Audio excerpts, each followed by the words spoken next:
해상정보센터에서 정현정입니다.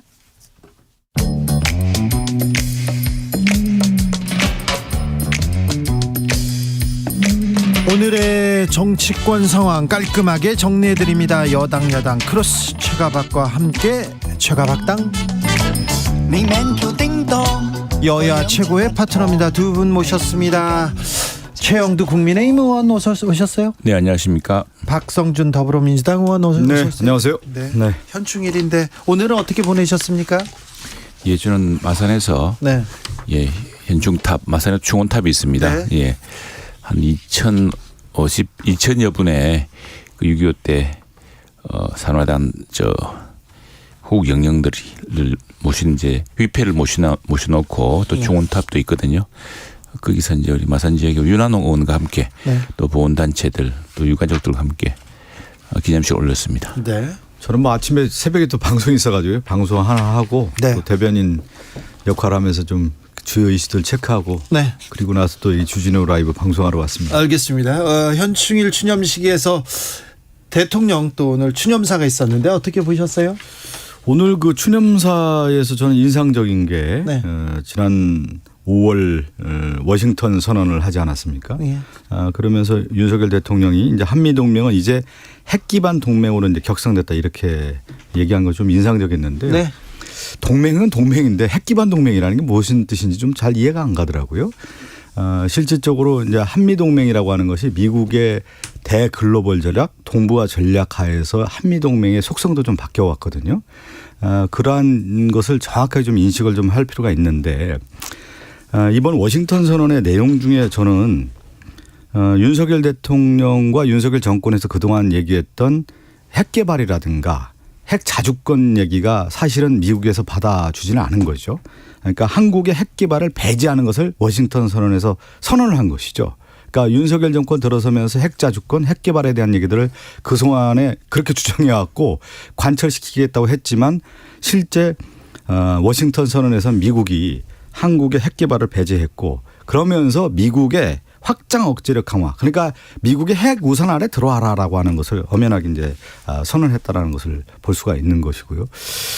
제가 한 말씀 드리면 이제 한미 동맹이라는 것이 이제 군사 동맹을 넘어서 미국이 2018년도에 미국의 태평양 사령부가 인도 태평양 사령부로 바뀌거든요. 네. 그러면서 대중국 견제로서의 미국이 전 세계 전략을 바꾸죠. 그러면서 이제 한미 동맹도 한반도 안에서의 군사 동맹을 넘어서 글로벌 포괄적 전략 동맹으로 이제 바꾸게 되는 겁니다. 그러면서 전 세계 전략에서의 한미 동맹이라고 하는 속성이 바뀌는 건데 그거를 저는 한국의 윤석열 정권이 제대로 파악하고 있지 못해서 이런 결과들이 좀 나온 것이 아닌가라는 생각이 좀 들어서 여기까지 말씀드려 더 최영두 의원님.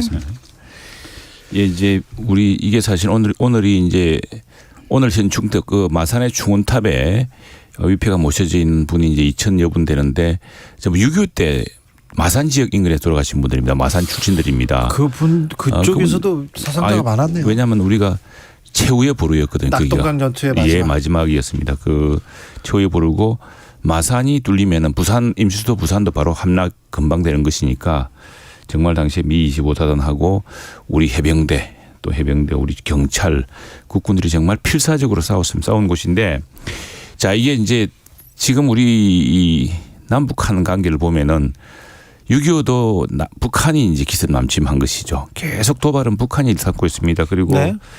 그래서 이제 우리 91년에 남북한 정상 간에 비핵화 선언, 한반도 비핵화 선언을 하지 않았습니까? 이제 북한이 핵 개발을 하는데 핵 개발하지 말자 이런 문제인데 핵 문제에 관해서는 북한은 이제 경제 개발로 해서 우리한테 뒤지는 순간부터 핵 개발에 매달리게 됩니다. 근데 우리는 같은 핵이라도 평화적 핵이용, 즉 원자력 발전에 매달리게 되죠. 그래서 예.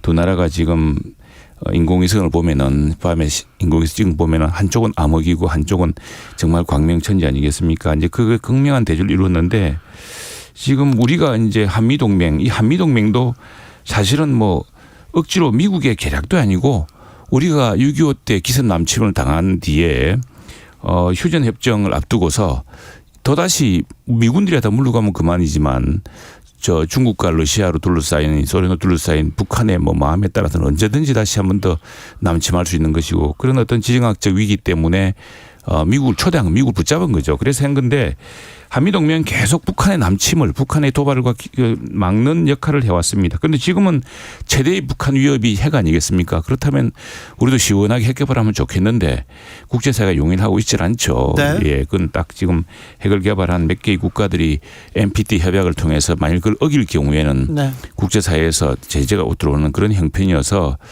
지금 그리고 또 하나는 또 핵을 무한정 모든 나라가 핵을 가져서 핵의 균형을 이룰 수 있는 건 아니기 때문에 한편으로는 핵 감축을 가고 한편으로는 이 핵 없는 나라를 만들어야 된다는 세계를 만들어야 된다는 그런 이제 취지로 NPT를 하는 것이고 그런데 그렇다면 북한의 핵 위협에 대해서 엊그제도 우리 며칠 전에도 저 ICBM 같은 이제 우주 발사체를 쏘았는데 그때도 우리 위기감을 느꼈습니다만 그렇다면 어떻게 핵 없는 대한민국이 북한의 핵 도발과 핵 위협을 어떻게 막을 것인가?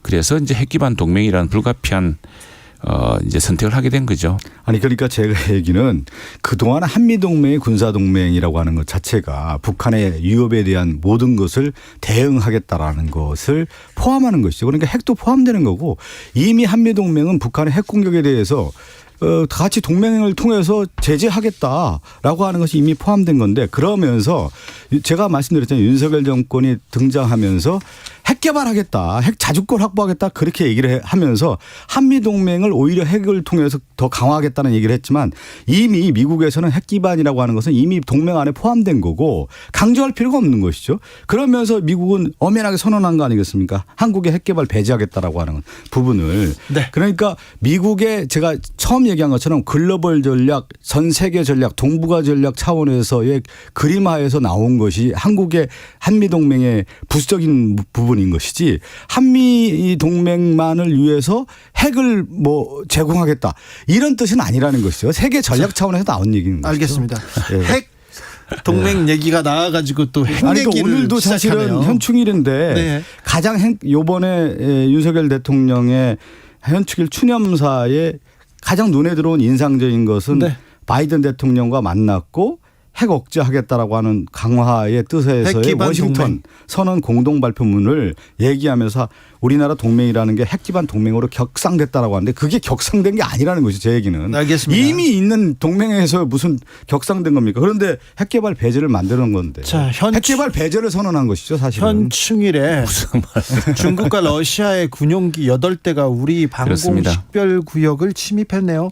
이건 뭐 명확한 도발이라고 볼 수밖에 명확한 도발이죠. 이게 이제 조금 전에 우리 박 의원도 말씀하셨지만 우리가 참 안타깝습니다. 우리가 사실은 러시아와 수교도 하고 중국과 수교도 해서 예. 평화로운 동북아를 만들어 보려고 하지 않았습니까? 뭐 우리 열망도 크고 중국도 WTO에 가입시킬 때 열심히 우리가 도와줬습니다. 네. 도와줬는데 결과적으로 지금 굉장히 대국 굴기로 해서 또 뭐 전랑 외교로 해서 상당히 주변국의 위협적인 나라로 지금 가고 있습니다. 그리고 북한이 과거 우리는 이제 큰 트라우마와 큰 위협을 느끼고 있는 게 북한을 중국과 러시아가 도와서 소련이 도와서 남침을 해서 한반도를 잿더미로 만들고 우리 민족의 큰 재난을 큰 악몽을 가져다 주지 않았습니까? 큰 정말 피해를 가져다 줬는데 지금 북한이 다시 이제 핵으로 무장하고 국제사회의 규범을 어기며 또 NPT에도 탈퇴하고 하면서 유엔 제재를 받아들면서까지 할 때 처음에는 중국이 조금 억제하는 게 있었어요. 그런데 지금은 완전히 북한의 핵 도발을 거의 뭐 방조하는 이런 상황인데 그리고 지금 군용기를 통해서 수시로 우리 방공식 빌구에 들어오지 않습니까? 그럴 경우에 자 이런 상황에서 우리는 우리 안보를 어떻게 지켜야 될 것인가. 그리고 그런 안보 상황 비슷하게 느끼는 건 호주도 비슷합니다. 호주와 인도도 비슷하게 느끼고 있거든요. 그래서 그런 나라들과 함께 네. 인도 태평양의 평화를 도모하게 된 것이죠. 그러니까 이제 중국이 이제 상당히 이제 강대국으로 G2 시대가 열리면서 미국의 모든 세계 전략이라고 하는 것이 중국 견제 정책으로 바뀌거든요. 2016년도에 오바마 대통령이 피보트 아시아로 해서 아시아 회귀 정책을 하면서 군사 안보적인 측면에서 대중국 견제를 하고요. 트럼프 대통령은 더 나아가서 네. 경제 제재를 하는 거거든요. 그러면서 바이든 대통령도 공화당이든 민주당이든 대중국 견제에서는 같은 외교 정책을 추구하고 있는 거예요. 그러면서 군사 안보적인 측면에서는 쿼드라고 하는 것을 만들어서 대중국 견제하는 거고 경제 안보 측면에서는 IPEF 이런 것을 통해서 대중국 견제하는데 지금의 이제 한반도라고 하는 것은 네. 남북 간의 긴장뿐만 아니라 지금 중러 한미일 이런 과거의 북방 3개국과 남방 3개국의 대립 구도가 있기 때문에 네. 한국의 외교 정책이라고 하는 것은 사실 굉장히 어려운 가운데 우리가 무엇을 해야 될 건가 실리 외교, 실용 외교에 대한 측면에서 상당히 바라봐야 된다는 것이죠. 정치권으로 좀 가볼까요? 자, 돈봉투 논란 그리고 코인 논란. 자, 민주당에서는 혁신위를 띄워서 재창당 각오로 쇄신하겠다. 재창당 수준으로 우리가 혁신하겠다. 이렇게 얘기했는데 혁신위원장 몇 시간 만에 자진 사퇴했습니다. 예. 혁신과 이제 쇄신의 길이라는 게 참 어려운 일이죠. 네. 우리가 어떤 인사를 할 때 그 인사의 인물이라고 하는 것이 쇄신과 혁신의 인물이어야 되는데 외부 인사를 할 수밖에 없었어요. 왜 그러냐면 여의도 정치라고 하는 것이 우리가 얽히고 설켜 있는 것이죠. 그러면 쇄신과 혁신을 하려면 뼈를 깎는 아픔을 견뎌야 되는데 그러면서 정치권 외풍도 막아내고 그 길을 만들어가는 데 있어서의 그야말로 이제 새로운 길을 만들어가는 위원장이 필요했던 거거든요. 네. 그런 면에서 외부 인사 중에 좋은 사람을 좀 추천을 받았던 것 같습니다. 네. 그런데 이래경 이사장 같은 분은 과거에 시민운동도 줄곧 해왔고 네. 또 중소기업을 통해서 경제적인 사업가로서도 성공한 인물이란 말이죠. 그래서 정치적인 명분이라든가 실리적인 면에서 현실 경제도 아는 분이기 때문에 그리고 추진력도 상당하다는 평가가 있었던 것 같아요. 그런데 그분을 이제 영입해서 네.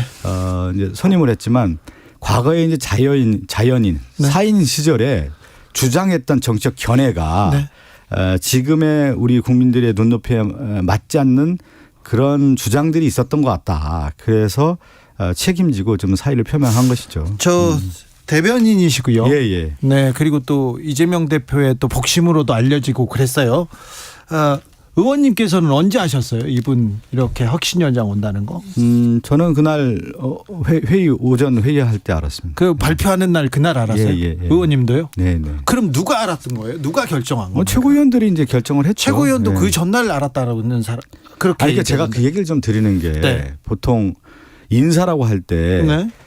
공개 모집이라고 하는 공개성이 있는 인사가 있는 거고 네. 저는 혁신위원장 같은 경우는 여러 곳에서 창구를 통해서 추천을 받고 예. 저는 인사 문제에서는 비밀성이 확보가 돼야 된다고 봅니다. 특히 이제 혁신위원장 같은 경우는 강한 혁신을 하고 쇄신하고 그런 추진에 있는 임무를 돼야 되기 때문에 네. 저는 발표 전까지는 비밀성이 있어야 된다고 보는 사람이고요. 예. 그것은 저는 마땅했다고 봅니다. 예. 그것은 당연한 거 아니겠어요? 인사정책에 있어서. 최영도 의원님 어떻게 보셨어요? 그런데 이제 당내에서 우선에 그 정말 국민의 눈높이 맞는 정도가 아니고 아주 정말 심각한 뭐 천안함 자폭 논란이라든가 이런 분들이 어떻게 같은 대한민국에서 이렇게 현실 인식이 어두운 정도가 아니고 아주 그냥 대행적일 뿐 아니라 정말 위험한 정도인데 이런 분을 이게 뭐 몰랐다는 것도 좀 말이 안 되지만 무엇보다 민주당 내가 지금 이 문제로 해서 걱정이 많은 것은 이분이 과거에 이재명 대표가 지사 때인가요? 재판을 받고 있고 그럴 시기에 상당히 민주당 대선 후보라든가 아주 위태로운 시기에 이재명 대표를 위해서 그때 열심히 운동을 했던 분, 뭐 시민단체를 이끌었다는 그런 인연 때문에 이제 끌어들였겠죠. 이게 지금 민주당의 큰 위기 중에 한 축은 또 이재명 대표의 이른바 사법 리스크 아니겠습니까? 그런데 이 혁신위원장 역시도 바로 결국에는 뭐 이재명 대표 가까운 사람을 써서 잠깐의 그런 뭐 위기 같은 거 이런 내부적인 어떤 그런 혼란을 모면하려고 했다가 더 큰 지금 이제 그 철퇴를 맞은 격이 되어버렸죠. 그래서 민주당의 혁신은 민주당 의원들이 잘 아시죠. 민주당은 저는 뭐 무슨 비대위 해서 될 것 같지는 않고 지금 뭐 비대위 이야기도 나오는 모양인데 민주당이 지금 몇 가지의 뭐 사법 리스크라든지 그다음에 그 코인 뭐 사태라든지 이런 것들이 다 드러나 있지 않습니까? 그런 부분을 명쾌하게 얘기하고 정도로 들어가면 되죠. 국민들을 바라보고 상임위 중심으로 국회를 다수당으로서 국회의 리더십을 보고 나면 되는데 자꾸 사법 리스크를 덮기 위해서 뭘 어떻게 지연시키고 극단적인 대결 정치로 몰아가고 이런 것들이 자꾸 민주당의 위기를 부르는 거 아니겠습니까? 지금 그 혁신위원장 선임과 관련해서 이제 여러 이제 무리가 있었던 것은 뭐 분명한 사실이고요. 네. 그런데 이제 여기서 더 중요하겠죠. 그러면 이제 추후에 네. 혁신위원장 선임해서 네. 그야말로 이제 민주당이 가야 할 방향을 네. 제대로 제시해 줄 수 있는 분을 임명해서 네. 또 민주당이 뼈를 깎는 아픔을 통해서 또 네. 다시 나오면 국민들의 호응을 얻을 수 있다고 보는 겁니다.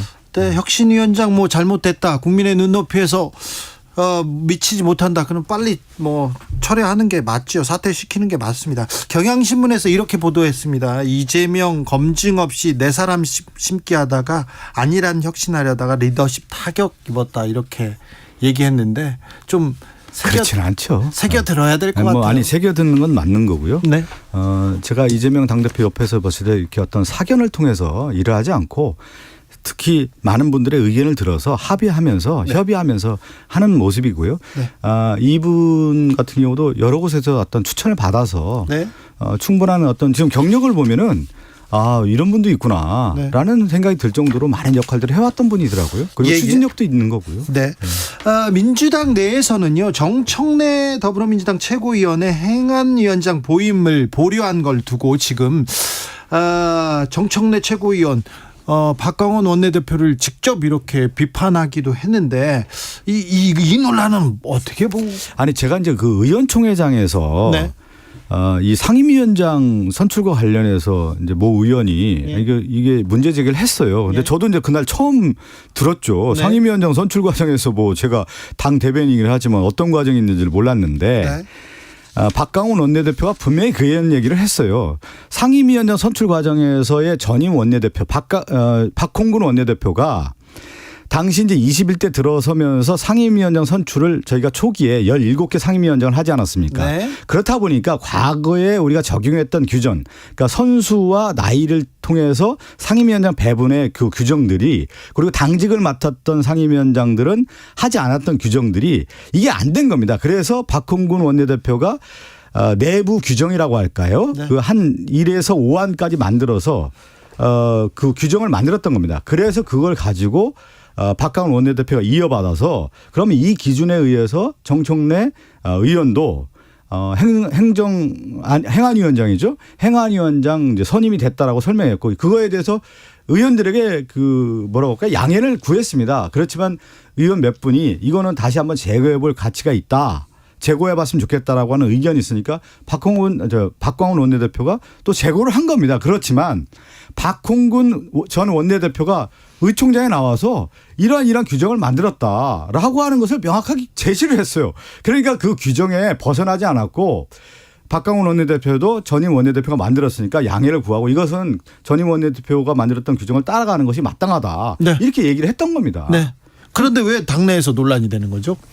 그건 뭐 당내에서 뭔가 뭐 마음에 안 드는 분들이 있는 건지 몰라도 네. 저는 그래서 그냥 그날 의원총회에서 이건 뭐 그렇구나 하고서 저는 큰 문제가 안 될 거라고 생각했는데 이렇게까지 문제가 되는 거 보니까 좀 이해가 안 되네 저도. 그렇죠. 네.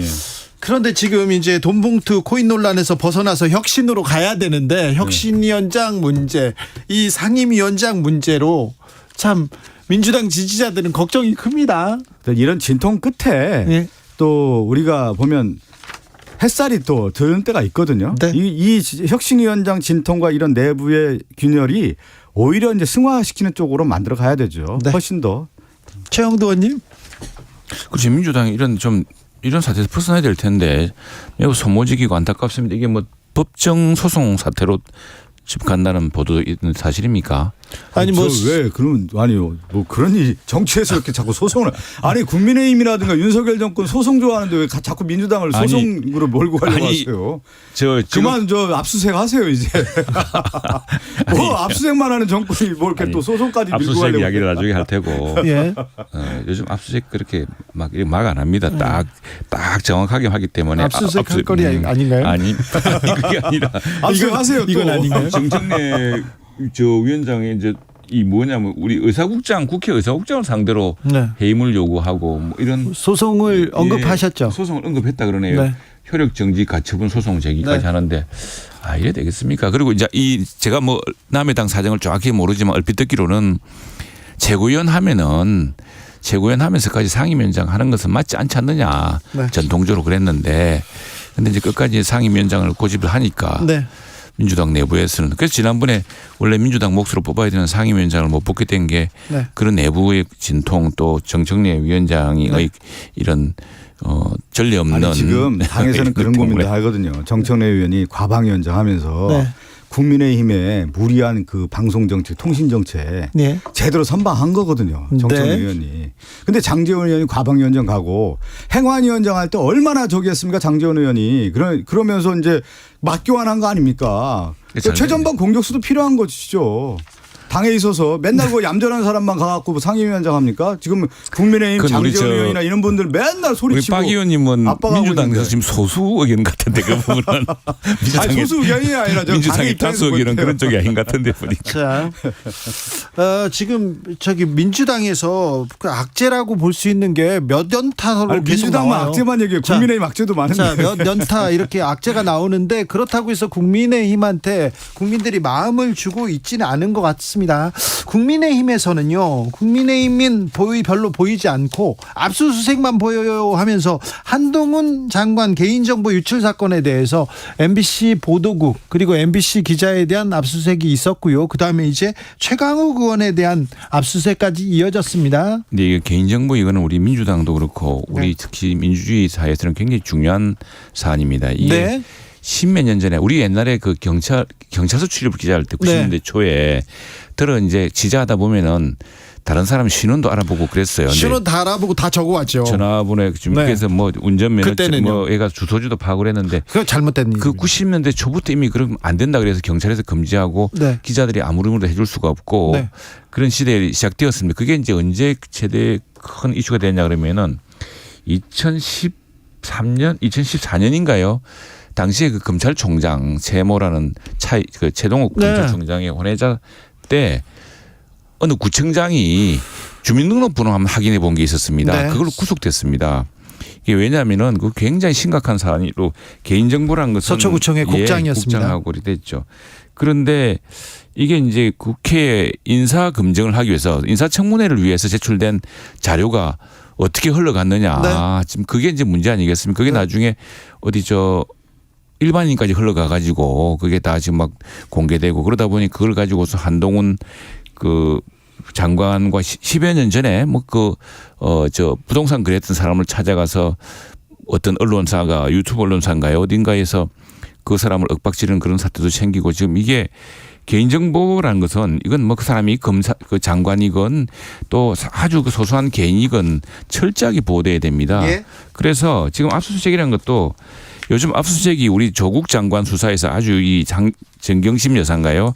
그 수사에서 우리 압수수색에 새로운 분명한 정보를 만들었는데 요즘 압수수색은 가슴 막 못 뒤집니다. 옛날에는 압수수색 해가지고 사실은 별건으로 막 뒤졌어요.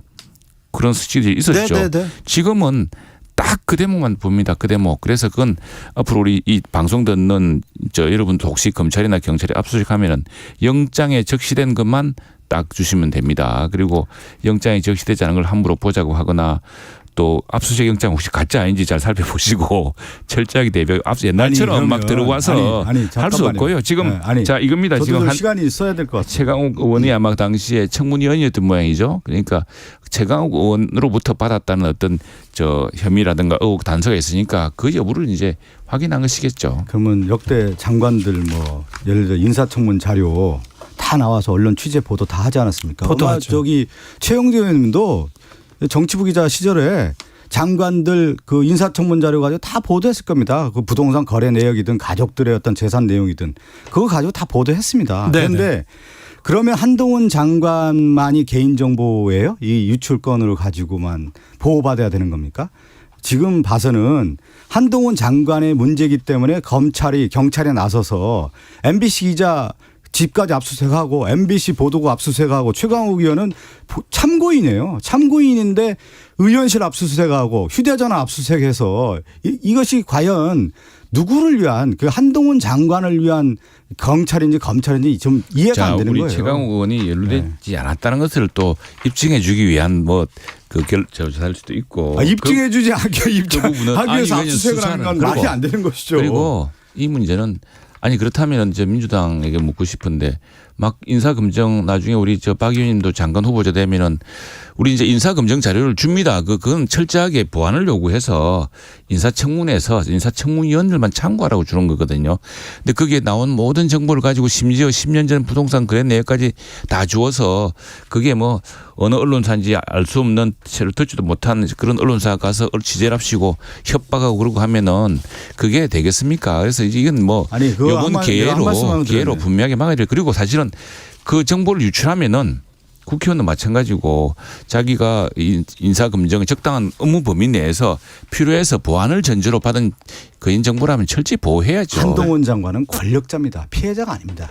권력을 가진 최고의 정점에 있는 권력 실세예요. 그래서 막 그렇기 다, 때문에 다 오히려 공개됩니까? 언론 출판의 자유를 통해서 다 공개됩니까? 한동훈 장관과 관련된 부분에 대해서 객관적으로 보도를 하면 되는 겁니다. 아유. 그 한동훈 장관 이렇게 해서 언론에 재갈을 물리려고 하는 거 아니겠어요? 그리고 한동훈 장관에게 그 보도했던 기자에게 타겟팅한 거 아니겠어요?